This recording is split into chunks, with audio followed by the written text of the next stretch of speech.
helicopter back there. They're gearing up. We got a few people joining. So you and I have been talking about the story that you're doing tonight, this microchip deal. Yes. So what is the deal with it? Okay, it sounds, it kind of sounds like Mark of the Beast, right? I mean, because that's sort of what comes to your mind at first. And then after diving into this story for the past month or so, I'm learning so much about the people who are doing this. There are basically two different subsets of people here in Dallas-Fort Worth who are really delving into this. You've got the bioengineers, and they're the ones doing the research, all the medical stuff. These are all the people who got great grades in those classes we didn't get. Right, the people who we wish we knew that. Exactly. Still, right. There's another group called the grinders, and they are people who, gauges in their ears. They tend to live on the edge, and they call themselves this.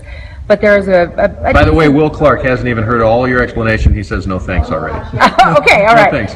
Well, what's really fascinating about this is people are doing this. They're getting a little, basically skin deep implant. It's about the size of a grain of rice. Right. Some of them are doing this so that they don't have to carry a security access badge at work. They just simply wave their hand. I mean, it's almost like Mission. I'm thinking like a Tom Cruise movie, Yeah, Minority Report, or right, just like scanning that, yourself. Right, I know. But it's sort of like the future is here. So do you have to go to a doc for this? No. And that's the biggest shocker in this story. You do not. You are going to be so surprised by where this is happening. Cassie says Jesus is coming. I hear he is. Oh, man. All right. So story tonight. The Capitol, the controversy over vaccinations heating up again, this time over a bill that would require schools to inform the state which children have opted out of the vaccines. Some of those who are opposed to vaccinations are fearful of the state getting a hold of the names of those who have opted out. For fear, it's a step towards tracking them down. I use it every day, literally every single day. It's very useful to me. She's talking about microchipping. It is a popular way to keep track of pets, but would you microchip yourself? A swipe of your hand to unlock doors, turn on lights, even log into your cell phone or your computer. It's called biohacking, and some people swear by it. We live in a digital world filled with computers, cell phones, even fitness trackers. People use technology for everyday conveniences, but some might be taking it to the extreme by doing something called biohacking. Show me your hand. Okay, you kind of barely see it. Chrissy Heichman is among dozens of North Texans implanted with a tiny, low-frequency microchip. The size of a grain of rice. So it feels like a BB. Yeah. You've seen it before in movies. It's maybe a little uncomfortable. But science fiction is now reality. Now to something exciting. The Mobile World Congress 2016 started with a ban on Monday as Samsung and Facebook announced a major partnership involving virtual reality. Virtual reality steals the limelight from all of the smart devices at this year's Mobile World Congress in Barcelona. Power players at this show, Samsung and Facebook founder Mark Zuckerberg. It's an honor to be part of this great company as we take the next big step forward to a galaxy of new experiences. Okay, let's try. Put this on 6. We just came here from Montana. There's nothing like this. Maybe you would once in a while. I've seen the Northern Lights maybe a half a dozen times in 25 years. Yeah, but nothing like this where it goes. It's a huge leap of faith that you're going to come and you're going to see what you traveled so far for. So. Oh my gosh, look at the shape of that thing.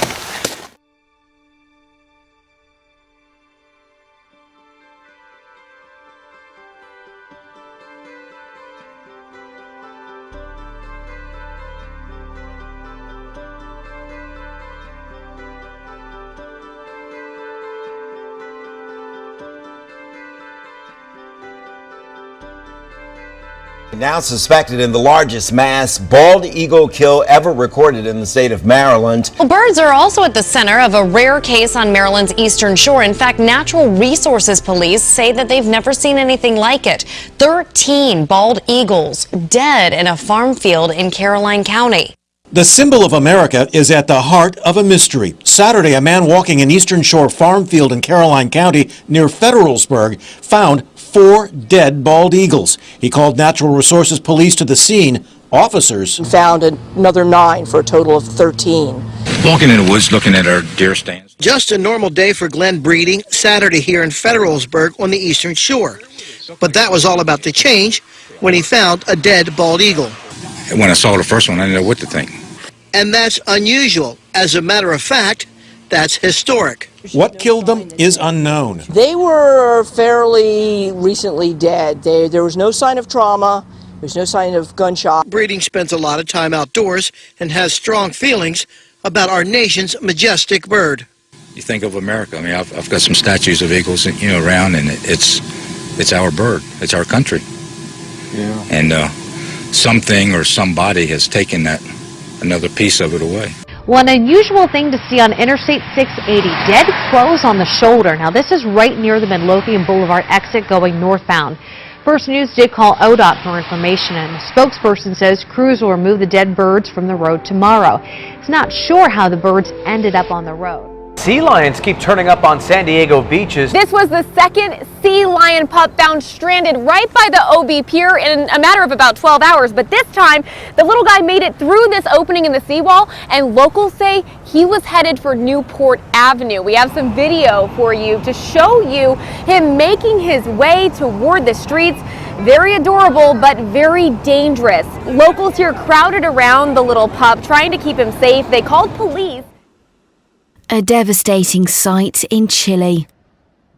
Dozens of dead sea lions have washed up on the country's northern shore in the region of Antofagasta. This is the grim scene on the beach in Jonitos, seals found in an advanced state of decomposition. Experts don't know how long this phenomenon will last, and according to local media, bodies started washing up on the shore 2 months ago. Disturbing images of dead fish, even that dolphin, showing up in Sanibel and Cape Coral. Tonight, NBC2's Lindsay Fry talked with experts to find out if this could be another effect of the Lake Okeechobee water releases. It's sad. A lot of the wildlife around here seems to be taking a hit. Fisherman Whitney Jones has lived on Sanibel for more than a decade. He says it was Tuesday when he noticed this dolphin floating upside down in the water. NOAA took samples of the dolphin's tissue to find out what caused it to die. We need to solve this because animals are dying.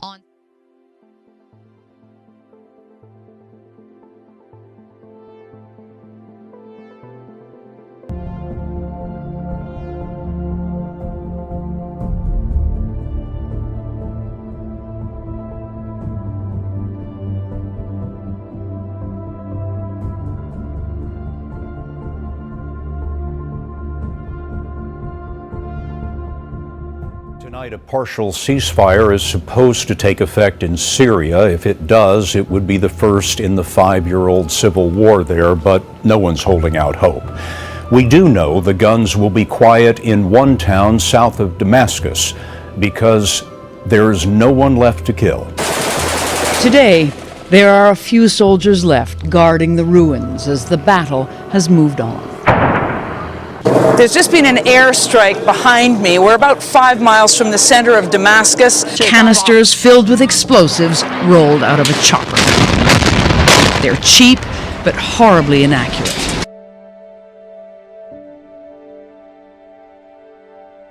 Oh my goodness! Oh! Look at that, massive waves causing water to run up and onto the North Shore roadways. This is by 3 tables of Pupukea on the North Shore, just one of the many places overcome by the waves that rolled in one after the other up onto the roadways, pounding miles of shorelines statewide.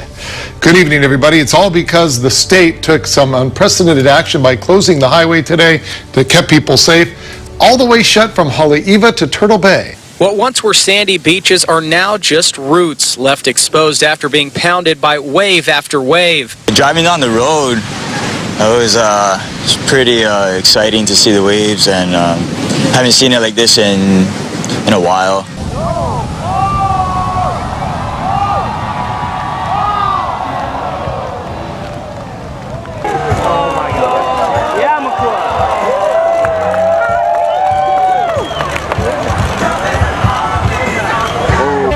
Good evening. It's been a wild day on the water with huge waves lashing beaches right along the southeast coastline.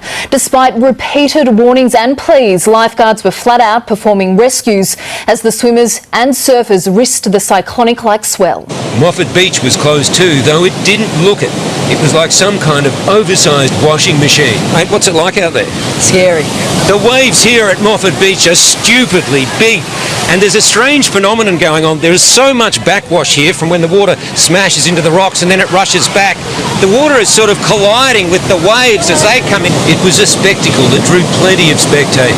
I'm amazed. It's really big.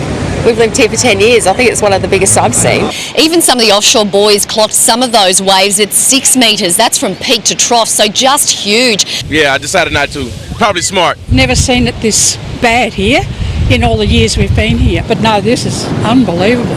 Still, to the frustration of lifesavers, people ignored the warnings.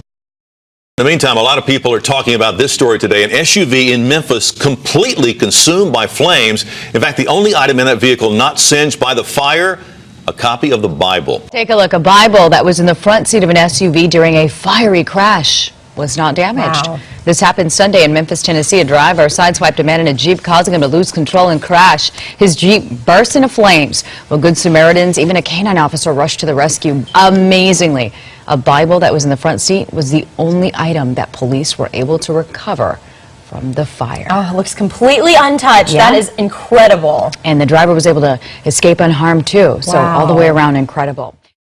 Just down the road, the 145-year-old historic St. John's Church was reduced to just a pile of rubble. It's a lot of damage out there, and it's something that a lot of my staff have never seen before. As strangers and neighbors began to help the victims clean up, among the devastation, perhaps a miracle. Bibles at that destroyed historic church were saved, and so were the lives of this community. Somebody was watching, that's for sure.